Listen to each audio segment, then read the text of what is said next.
আসসালামু আলাইকুম সুপ্রিয় ভিউয়ার্স, আপনাদেরকে স্বাগত জানাচ্ছি আমার আজকের ব্লগে। আমার আজকের ব্লগটি হচ্ছে সিলেট শাহী ঈদগাহ ময়দান নিয়ে।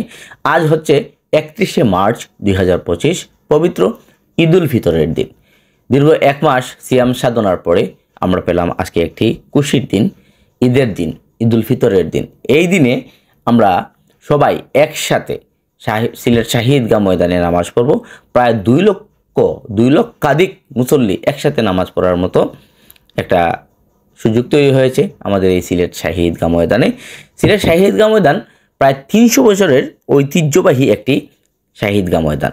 এই শাহী ঈদগাহ ময়দানটি সিলেট সিটি কর্পোরেশনের মধ্যেই অবস্থিত, সিলেট কোতোয়ালি মডেল থানার অধীন।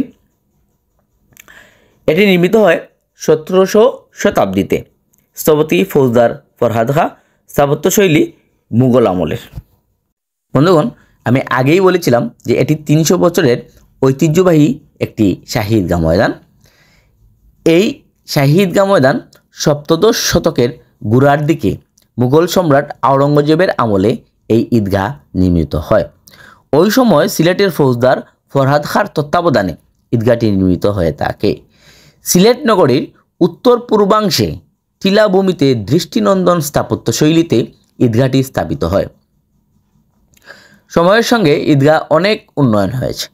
নির্মিত হয়েছে সুউচ্চ মিনার, একাধিক দৃষ্টিনন্দন ফটক। তবে মূল স্থাপত্য নকশা আছে সেই সুপ্রাচীন আদলেই। ফলে এই ঈদগাহটি মুঘল স্থাপত্যের নিদর্শনও বলা চলে। এই ঈদগাহের সঙ্গে জড়িয়ে রয়েছে ব্রিটিশ বিরোধী আন্দোলনের গৌরবগাথা। ইতিহাস থেকে জানা যায় 1772 সালে ব্রিটিশের বিরুদ্ধে প্রথম বিদ্রোহের সূচনা হয় এখানে। সৈয়দ হাদি ও সৈয়দ মাদি নামের দুই ভাই ব্রিটিশ বিরোধী আন্দোলনের কারণে এই শাহী ঈদগাহে শহীদ হন। মহাত্মা গান্ধী থেকে শুরু করে মোহাম্মদ আলী জিন্নাহ, হুসেন শহীদ সোহরাওয়ার্দী, শেরে বাংলা একে ফজলুল হকের মতো প্রখ্যাত নেতারা শাহী ঈদগাহ ময়দানে রাজনৈতিক সমাবেশে বক্তব্য দিয়েছেন। অতীতে যত বড় বড় রাজনৈতিক সমাবেশ হতো সব এই শাহী ঈদগাহ ময়দানেই অনুষ্ঠিত হতো। ঐতিহ্যবাহী শাহী ঈদগাহ এখন প্রতি ঈদে প্রায় 2 লক্ষাধিক মুসল্লি ঈদের নামাজ আদায় করেন একসাথে। এবারও ঈদ জামাতে প্রায় 2 লক্ষাধিক মানুষ একসাথে জড়ো হন এবং একসাথে নামাজ আদায় করেন। জামাতের জন্য দুয়ে মুজে প্রস্তুত করা হয় শাহী ঈদগাহ ময়দান। একটি উঁচু টিলার উপর ঐতিহ্যবাহী এই ঈদগাহের অবস্থান। ঈদগাহ ময়দানে মাঝখানে কারুকার্য খচিত 22টি দীর্ঘকায় সিঁড়ি রয়েছে।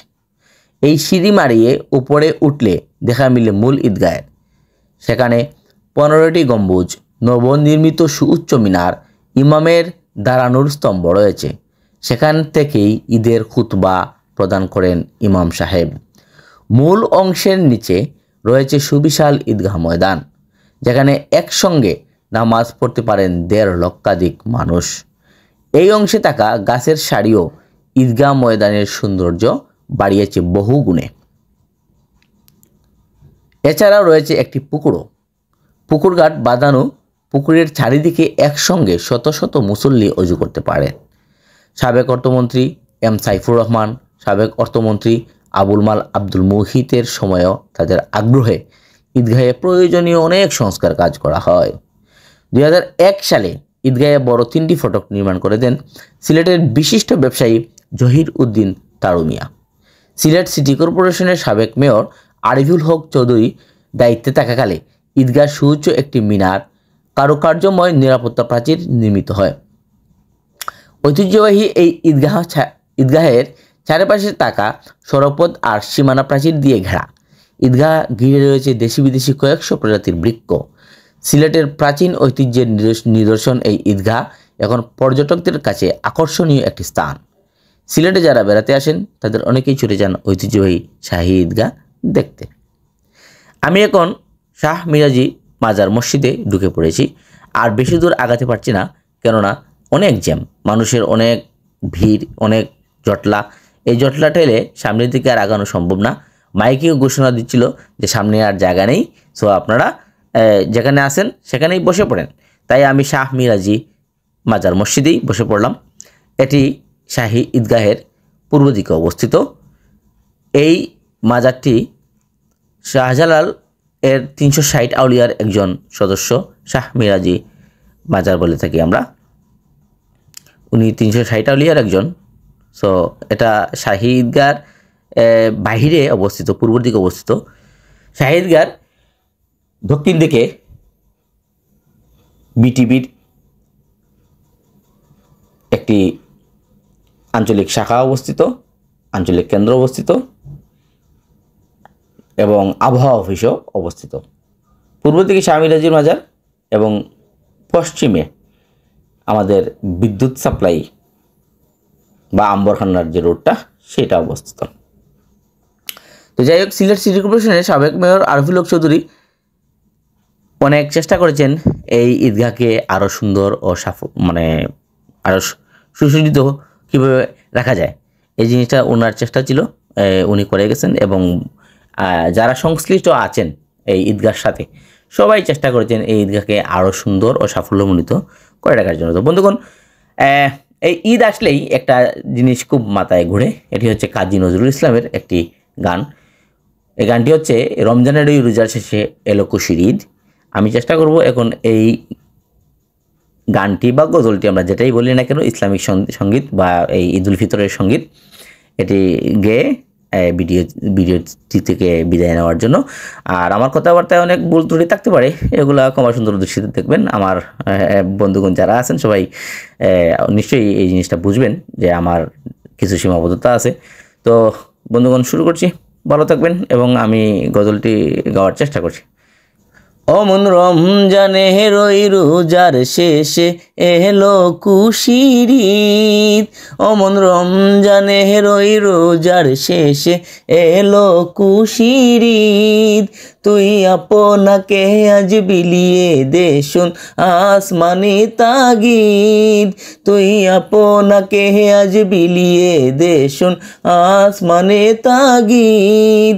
অমন রমজানে রই রোজার শেষে এলো খুশির ঈদ। তোর সোনা দানা বালা খানা সব রাহে লিল্লাহ, তোর সোনা দানা বালা খানা সব রাহে লিল্লাহ। দে জাকাত মুর্দা মুসলিমে আজ বাঙাইতে নিদ, দে জাকাত মুর্দা মুসলিমে আজ বাঙাইতে নিদ। অমন রমজানে রই রোজার শেষে এলো খুশির ঈদ। আজ পড়বি ঈদের নামাজ রে মন সেই সে ঈদগাহে, আজ পড়বি ঈদের নামাজ রে মন সেই সে ঈদগাহে। যে ময়দানে সব গাজী মুসলিম হয়েছে শহীদ, যে ময়দানে আজ গাজী মুসলিম হয়েছে শহীদ। অমন রমজানে রই রোজার শেষে এলো খুশির ঈদ। আজ ভুলে যা তোর দোস্ত দুশ্মন হাত মেলাও হাতে, আজ ভুলে যা তোর দোস্ত দুশ্মন হাত মেলাও হাতে।